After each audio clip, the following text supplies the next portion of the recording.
Hey, what's up, guys?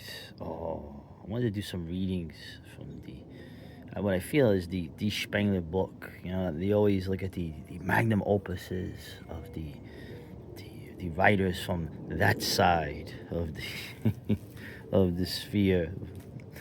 And Spengler and Heidegger are two that can still be mentioned, I guess, in polite company. Although there is no more polite company. I mean, the truth is, the company you're with probably doesn't even know who the hell these guys are. But there's, like with Evola, revolt against the modern world.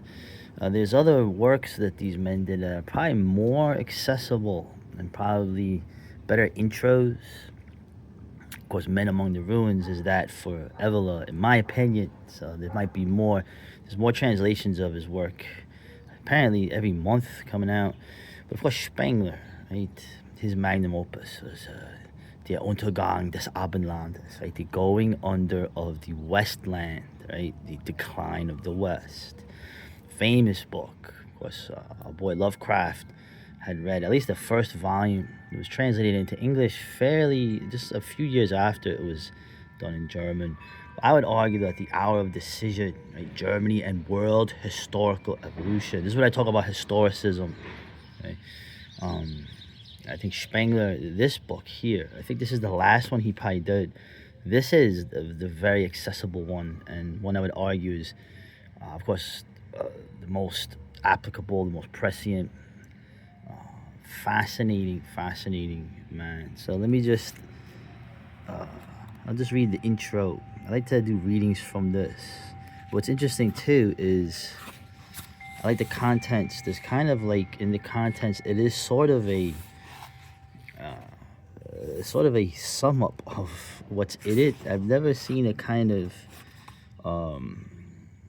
like summary index in table of contents like this before. So you can even scan through this and sort of see the sort of a map, like an outline of what he's trying to get across in it. The political horizon, the world wars and world powers, the white world revolution. And what is this? The colored world revolution with the U. Very interesting. So let's just go. No one can have looked forward to the national revolution of this year. Yeah, what year was this? The national revolution. What is he talking? Oh, you mean, of course, the election of FDR, right? Got it. No one could have looked forward to the national revolution of this year with greater longing than myself. The sordid revolution of 1918 I detested from its first day, for it was the betrayal by the inferior part of our people of that strong, live part which had risen up in 1914 in the belief that it could and would have a future. Everything of a political nature that I have written since then has been directed against the forces which had entrenched themselves with our enemies' help on the mountain of our misery and misfortune in order to render this future impossible. Every line that I wrote was meant to contribute to their overthrow, and I hope that it has done so. Something had to come in one form or another to release the deepest instincts in our blood from that load, if we were, like others, to have a voice and to act in the coming world crises, the plural, and not merely be their victim. The great game of world politics is not over. Only now are the highest stakes being played for. Every living nation must rise to greatness or go under. But the events of this year allow us to hope that the decision, in our case, has not yet been made, that we, as in Bismarck's day, shall sooner or later again be subjects and not mere objects of history. The decades in which we live are stupendous and accordingly terrifying and void of happiness. Greatness and happiness are incompatible, and we are given no choice. No one living in any part of the world of today will be happy, but many will be able to control by the exercise of their own will the greatness or insignificance of their life course. As for those who seek comfort merely, they do not deserve to exist. The man of action is often limited in his vision. He He is driven without knowing the real aim. He might possibly offer resistance if he did see it, for the logic of destiny has never taken human wishes into account. But much more often he goes astray because he has conjured up a false picture of things around and within him. It is the great task of the historical expert in the true sense to understand the facts of his time and through them to envisage, interpret, and delineate the future, which will come whether we will or no. An epoch so conscious of itself as the present is impossible of comprehension without creative, anticipating, warning, leading criticism. Love the italics. I shall neither scold nor flatter. I refrain from forming any estimate of those things which are only just coming to being. True valuation of an event is only possible when it has become the remote past, and the definitive good or bad results have long been facts, which is to say when some decades have passed. No ripe understanding of Napoleon was possible before the end of the last century, and even we can as yet have no final opinion about Bismarck. Facts alone stand firm. Judgments waver and change. In sum, a great event has no need of a contemporary estimate. History itself will judge it when its contemporaries are no longer living. History will judge you an ass. So much, however, can be said already. The National Revolution of 1933 was a mighty phenomenon and will remain such in the eyes of the future. Oh God, by reason of the elemental super-personal force with which it came and the spiritual discipline with which it was carried through.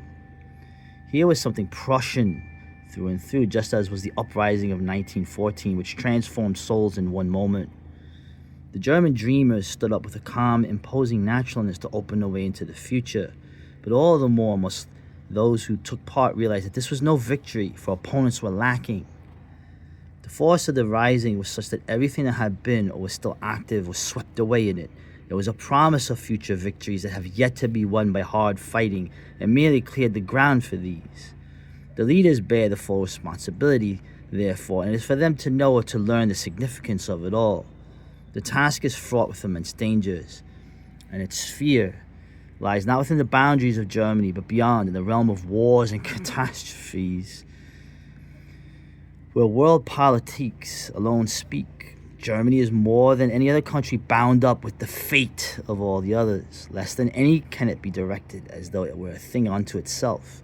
And moreover, it is not the first national revolution that's taken place here. There have been Cromwell and Mirabeau, but it is the first to occur in a politically helpless and very dangerous situated land, and this fact enhances incalculably the difficulty of its task, right? Dangerously situated land, okay? All your enemies are on either side of you. You're surrounded. These tasks are one and all, not just emerging, are barely grasped and not solved. It is no time or occasion for transports of triumph. Woe betide those who mistake mobilization for victory. A movement has just begun. It has not reached its goal, and the great problems of our times have been nowise altered by it. They concern not Germany alone, but the whole world. And our problems not of a few years, but of a century. The danger with enthusiasts is that they envisage the situation as too simple. Enthusiasm is out of keeping with goals that lie generations ahead, and yet it is with these that the actual decisions of history begin. The seizure of power took place in a confused world of strength and weakness. I see with misgiving that it continues to be noisily celebrated from day to day. It were better to save our enthusiasm for a day of real and definitive results, that is to say, of successes in foreign politics, which alone matter. When these have been achieved, the men of the moment who took the first step may all be dead, or even forgotten and scorned, until at some point posterity recalls the significance. History is not sentimental, and it will go ill with any man who takes himself sentimentally. In any movement with such beginning, there are many possible developments of which the participants are not often fully aware.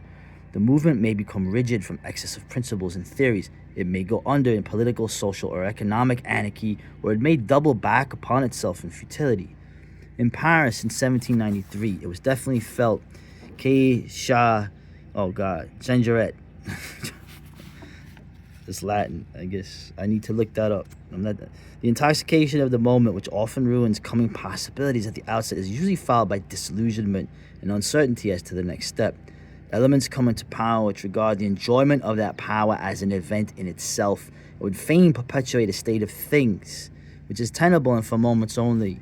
Sound ideas are exaggerated into self-glorification by fanatics, and that which held promise of greatness in the beginning ends in tragedy or comedy.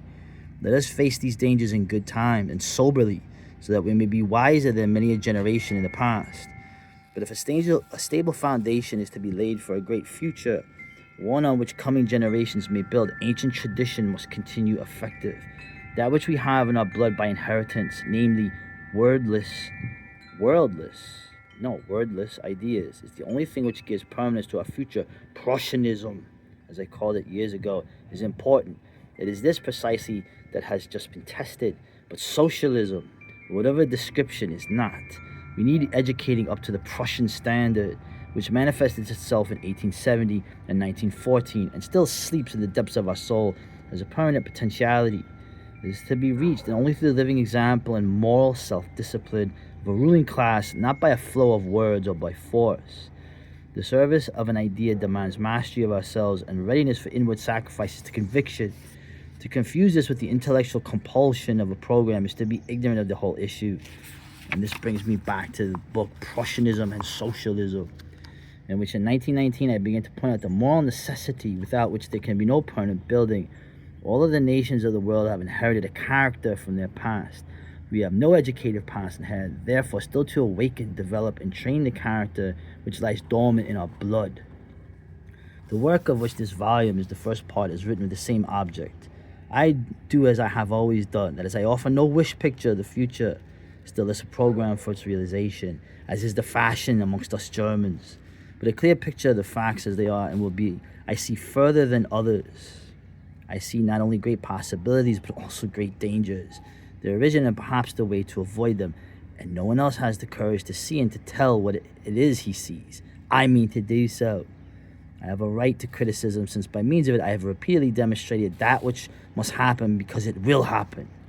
A decisive series of facts has been set in train. Nothing that has once become a fact can be withdrawn. We are all and therefore obliged to walk in a particular direction, whether we will or not. It would be short-sighted and cowardly to say no. What the individual will not do, that history will do with him. But to say yes presupposes comprehension, and this book is here to help in comprehension. It is a danger signal. Dangers are always there. Everyone who acts is in danger. Danger is life itself. But those who link the fate of states and nations with their own must meet these dangers seeingly, and to see requires possibly the most courage of all.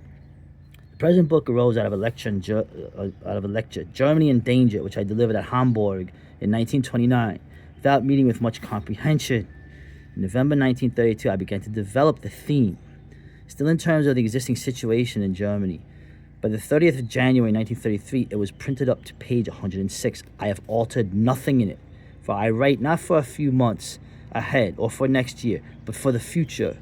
What is true cannot be made null by an event. The title alone I have changed so as to avoid misunderstandings. It is not the national seizure of power which is a danger. The dangers were there, some of them dating from 1918, others from much further back, and they still persist, since they cannot be gotten rid of by an isolated event, which before taking offense against them must undergo a long development in the right direction. Germany is in danger. My fear for Germany has not grown less. The march of victory was too easy to open the eyes of the victors to the extent of the danger, its origin and its duration. No one can know what forms, situations, and personalities will arise out of this upheaval, or the reactions which may result from outside. Every revolution makes the external situation of a country worse, and that fact alone requires statesmen of Bismarck's order to deal with it. We stand, it may be, close before a second world war. Unable to gauge the distribution of forces or to foresee its means or aims, military, economic, revolutionary. We have no time to limit ourselves to home politics. We have to be informed to deal with any conceivable occurrence. Germany is not an island. If we fail to see our relation to the world as, for us in particular, the important problem, fate, and what a fate, will submerge us without mercy. Germany is the key country of the world, not only on account of her geographical situation on the borders of Asia, okay, which is today the most important continent in world policy, but also because Germans are still young enough to experience world historical problems, to form them and solve them inwardly, while other nations have become too old and rigid to do more than raise defenses. But in tackling great problems, as in other matters, it is the attack that holds the greatest promise of victory. It is of this that I have written. Will it have the effect I hope for? Oswald Spengler, Munich, July 1933. Oof. Oh boy. Yeah. Did you get chills hearing that? Maybe you didn't, but if you did, then we're on the same page.